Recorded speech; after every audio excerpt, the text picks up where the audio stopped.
The Oklahoma Sooners set Temple packing back to Philadelphia with their wings clipped, but now comes another major test against a former Big 12 opponent. Jackson Arnold, Brent Venables, and this potent Sooners defense welcomes in Willie Fritz of the Houston Cougars for what may be another massive step in the right direction as the Oklahoma dynasty continues now as members of the SEC.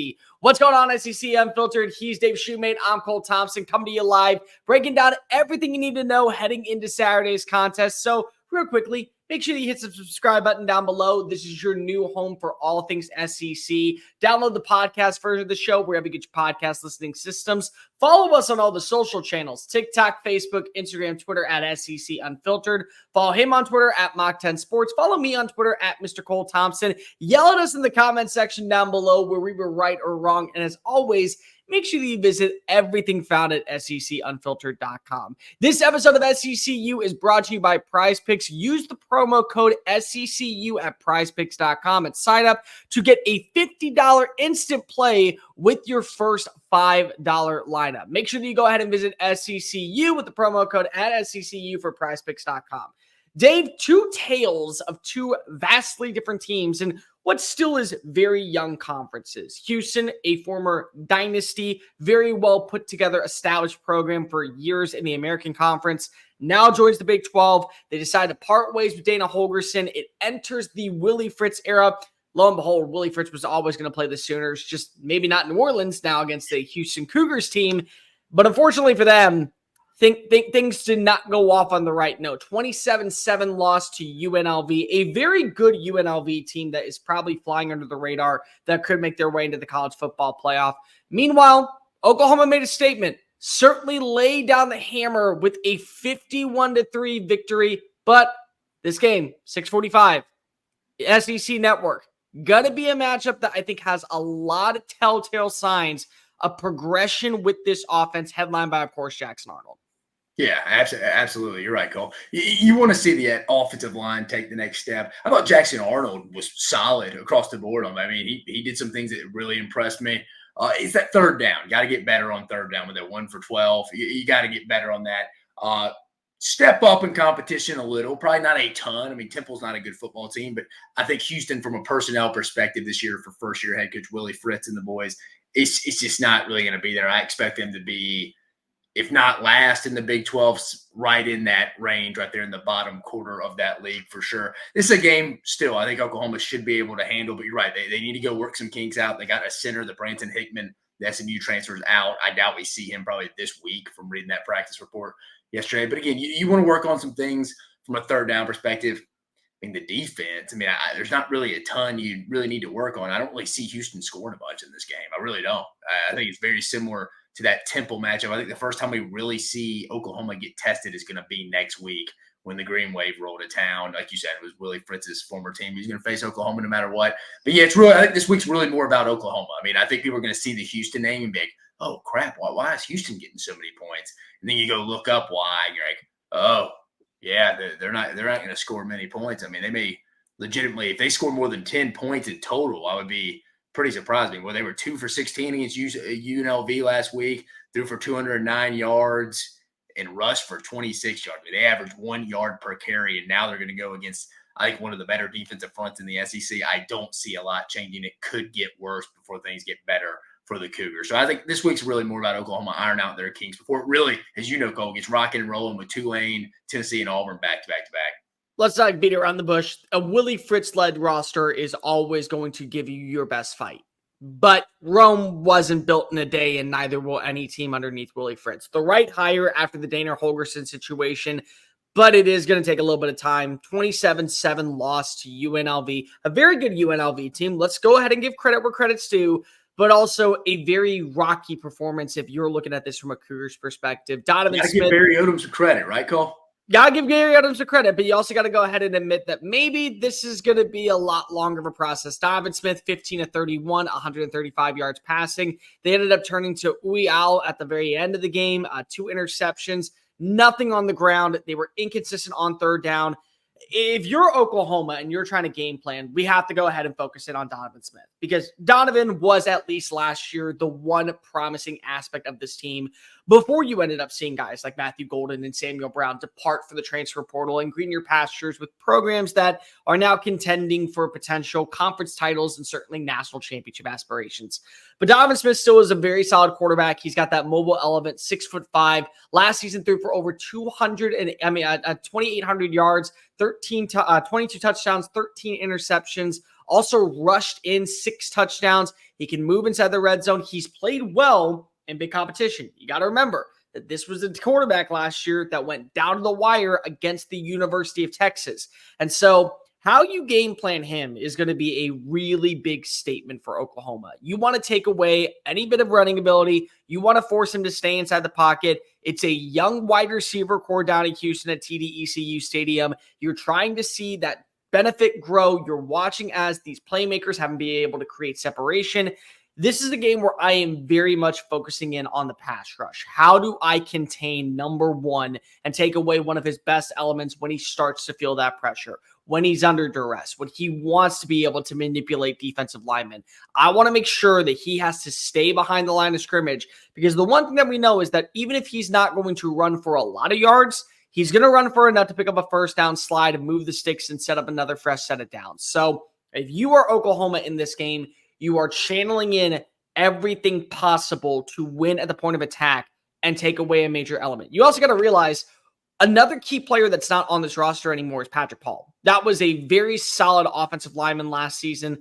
Now with the Miami Dolphins, it's a brand new unit on the offensive line. And so when you are a veteran system like Oklahoma, you expect to take advantages as much as humanly possible. Yeah, I could see Kip Lewis, the inside backer, being kind of that spy this week. That would not shock me at all. I think he'll be the spy behind Smith. I'm looking for, I just want to keep seeing week to week this offensive line take that next step. Who can go take that next step outside of guys like Jacob Sexton and Fabechi Nwolu, the North Texas transfer? They got to iron that out. I got to iron that stuff out, because after this week, the training wheels are off. Tulane's going to come be a test. We'll find out about Tulane this week. They play K-State. They play a Big 12 team, so a team that Oklahoma's used to playing each year when they were in the Big 12. And then it's obviously Tennessee at home to open up a league play, and then it's Auburn. So this is the last week kind of training wheels, and it's wild to say that because Houston isn't that team brand-wise. They're usually a team that's going to come in and have chances to win football games. You mentioned the Texas game last year. They were in it. But I just want to keep seeing them iron that out. I want to see them iron that out. Can they establish a run game consistently? Can they get better on third down overall? I think it's really what I'm looking for. Again, I think it's just another week of Oklahoma being able to work on themselves. I think the other thing that you got to really look at if you're Oklahoma is how do you win on that third down, but also how do you continue to see that run game flourish? Last week against Temple, 6.1 yards per play. Taylor Tatum had a great performance. Sam Franklin, 4 rushes for 45 yards. Gavin Sawchuk actually only 15 yards on 6 attempts. Does he break out? I want to be able to see this run game move extremely well, because if there are going to be moments where you face off against quality secondaries, standout units that are going to be able to create turnovers, and we didn't see any major moment from Jackson Arnold. We knew we weren't going to. We figured in this game this was going to be him setting a standard and get those kinks out in practice. But if you are looking at this, if you can establish a run game and be able to consistently put yourself in third and short separations and find yourself in manageable second down attempts to where you can open up the playbook, it feels like that is where you take that next step in the right direction. The thing that we know right now about any type of offense that's going to be led by Oklahoma is they expect instantaneous results. And when you get Seth Luttrell as your offense coordinator, he's already admitted he's not a patient person. But it does feel like you have to be a little bit more patient with this unit, not just because of injuries, because if you are implementing new styles with younger players that are going to have a major role. I mean, Taylor Tatum is a freshman, and we watched him looked extremely good a couple nights ago. But he's also going to have to take a couple learning curves. And as we see, the beauty about this schedule for Oklahoma is they are taking that next step. Every single game that you look at is going to be tougher than the next leading up to conference play, where you have probably your 2 biggest testaments and a really big stable moment for you when you play host to Tennessee, and then we have to go travel down to Jordan-Hare Stadium. 100%. Nope, this is it. It's the last week going into it. You're right. It gets harder each week after this. It really does. And I think we're going to really find out about Oklahoma in the next 3 weeks. We're going to really see if they're going to be able to compete and get to a shot to get to Atlanta, compete for a playoff spot. I think we're going to know a lot about them after that Auburn game. I think we'll probably know the whole picture. I mean, granted, injuries change some stuff. They get some guys back. They get better as the season goes on, but we'll have a real skeleton of what we think Oklahoma is probably going to be as we get into the months of October and then finish up in November. So this is it. Last week to really get it worked out across the board on the practice field this week. Going Monday through Thursday, taking Friday off, and then, like you said, Friday night. Saturday night. Dave, you and I do this whenever we work together. We always pick a player that we're going to be watching. I mentioned last week Bauer Sharp. I wanted to see how the Southeastern Louisiana tight end was going to be effective. He was arguably their best receiver consistently outside of Deion Burks. So who's the guy that right now you're looking for to have a statement game? Dang, that was funny. It was going to be mine because I think they got to get more out of their tight end spot in the blocking and when they're attached at the point of attack. They got to get more on the blocking side of things out of him, which it could potentially come along. But that's something I want to see more. Really, I mean, probably if I'm probably going to go anyone else, probably who I want to take a look at. That was mine right there. Yeah, I mean, probably let's go see if we can get another let's see if Taylor Tatum can keep coming on. I'm with you. They're going to need someone to step up outside of Gavin Shawchuck. Javante Barnes could be in there. You mentioned Sam Franklin. I think we need to see another guy step up in the backfield because, again, you can get really thin real fast. Look at Kentucky. They're really sitting there with one guy right now they really trust. And as we know, you can lose 2 running backs in a matter of 2 to 3 week period, and you're rolling into the month of November, and you're like, all right, we're moving a linebacker to running back. Your teams now are going to need freshmen to step up at running backs. We've seen that in the past 10, 15 years. That happens all the time. Again, further away you are from the football, the easier it is to get on the field sooner. So I think I'll go back to Taylor Tatum there. I want to see another big game out of him because I think they're looking for RB2. But I'm with you. I think Bauer Sharp and either of those tight ends, really, I want to see them produce more in the run game to help that offensive line room adjust as we get into SEC play. Let's go to the defensive side. I'm going to go ahead and say Des Malone is somebody that I'm going to be paying good attention to. The San Diego State transfer comes on in, didn't really do much in the game, but he is expected to be a full-time starter. You look at that secondary and really that back 7 with Danny Stutzman as your starting linebacker, Kip Lewis next to him at the weak side. You don't really have that many question marks. Connie Locker's really good. Billy Probably the least amount of question marks of anyone in the league. Yeah, Peyton Bowen. I mean, they have great depth. So you maybe are wondering, well, when we have to go face off against a team like Tennessee, and they have weapons on weapons on weapons, Dante Thornton had a phenomenal performance against Chattanooga. You look at a team like Auburn, where they have now really talented playmakers on the rise. Where you look at a team like Alabama that you're going to face late in the season. Do you feel confident in a guy like Des Malone to be able to block and hold his own against a number 2, against a number 3? And this is a good litmus test because if Donovan Smith didn't show you anything of potential, I mean, a 48% completion rating for 135 yards. And these are young receivers that, not to be transparently disrespectful to Houston, because I do believe that the Cougars underneath Willie Fritz will get there. But this is kind of like a target practice for you. It's one of those games where you're seeing the very low tier HEB, what you could probably say Albertson's brand layered chips that you just don't want to go ahead and pay because it's a bargain. You're getting bargain bin quality type style. But if Des Malone can lock down whoever is going to be their number 1, because there wasn't talent like Ricky White on the opposing side when you talk about a team like Houston, but maybe it's Parker Jenkins, maybe it's Mekhi Muse, maybe it's Stephon Johnson, maybe it's Malik Carr, the transfer that comes on in, the tight end from Michigan State. Whatever it is, however you think that you line them up, if you can make sure that the wide receiver core is basically blanketed, this is again going to be one of those matchups where it does feel like Oklahoma, as good as Houston can be in the future, Oklahoma is great in the present. Yeah, I'm probably looking at Kip Lewis just for more so down the line. I think if Danny Stutzman can stay healthy, doesn't get injured like he did, was it in the Kansas and Oklahoma State game? Was it Kansas game he got hurt and Kip Lewis and more of that because Stutzman was out against Oklahoma State and Bedlam. But I think Kip Lewis and him being that spy against Donovan Smith, the quarterback in Houston, not only because I think he's going to have success, but I think if Danny Stutzman's there and Kip Lewis can just let him go run around, make plays sideline to sideline, and he doesn't have to think all the time. That's going to make not only him, but the Oklahoma defense a lot better. And like you mentioned the Alabama game. He's going to probably have to spot Jalen Milroe later in the year at Kip Lewis. So this could be an early test for sure, because I think he's the most athletic, little undersized, but we've seen undersized linebackers produce at the college level. Again, not asking him to go produce in the NFL. We're asking him to go produce on Saturdays. I think spying Donovan Smith, this will be the first real test for them. That I like Kip Lewis to get that job done. So I'm watching that just to see how that will be down the line when they play teams like Ole Miss. They may have to spy a little bit with Jackson Dart, obviously Jalen Milroe in Alabama. So I think that's something to keep an eye on for sure. Dave, it certainly feels like for this game alone, it truly is a practice run for what you're going to see in the SEC. We know what the line says. It's going to be starting off at an over-under 49.5. Line set at -30. You and I both, I think, have the same agreement on who's coming out on top. But real quickly, final thoughts and what's your prediction? I'm going to go 56-6.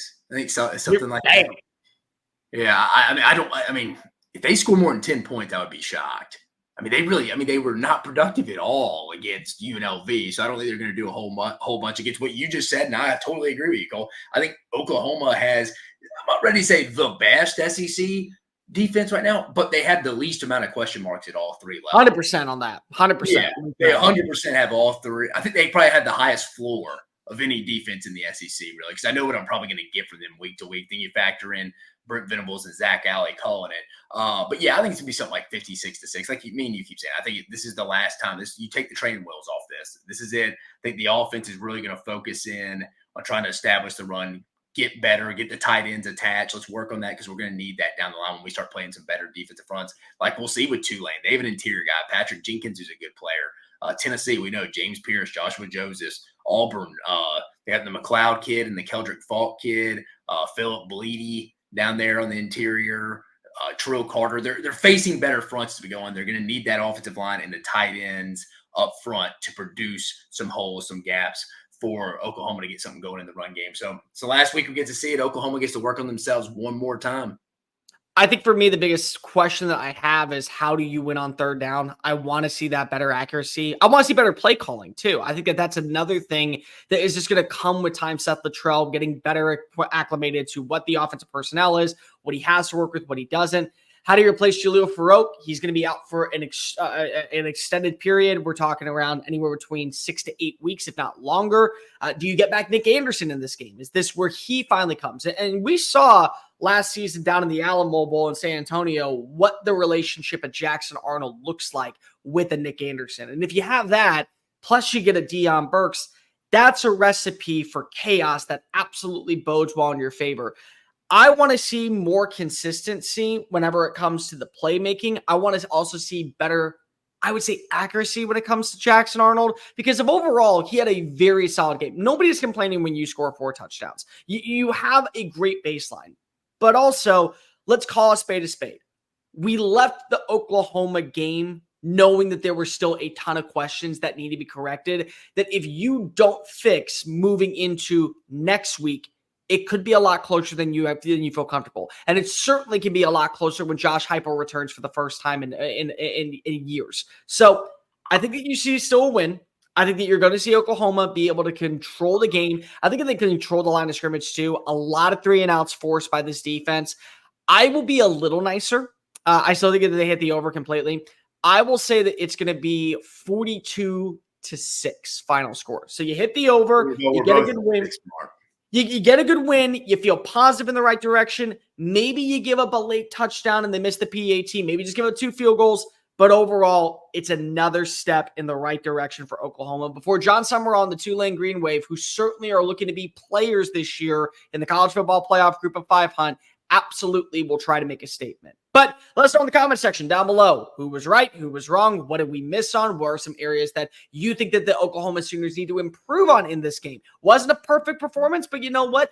That's why we build it week to week. Make sure you're following us on all the social channels, TikTok, Facebook, Instagram, Twitter, at SEC Unfiltered. Follow him on Twitter, at Mock10 Sports. Follow me on Twitter. Yell at me in the comment section, at Mr. Cole Thompson. Make sure you download the podcast version of the show. And to check out all of our great work, make sure you visit SECUnfiltered.com. For Dave Shumate, I'm Cole Thompson. Later, Sooner Nation.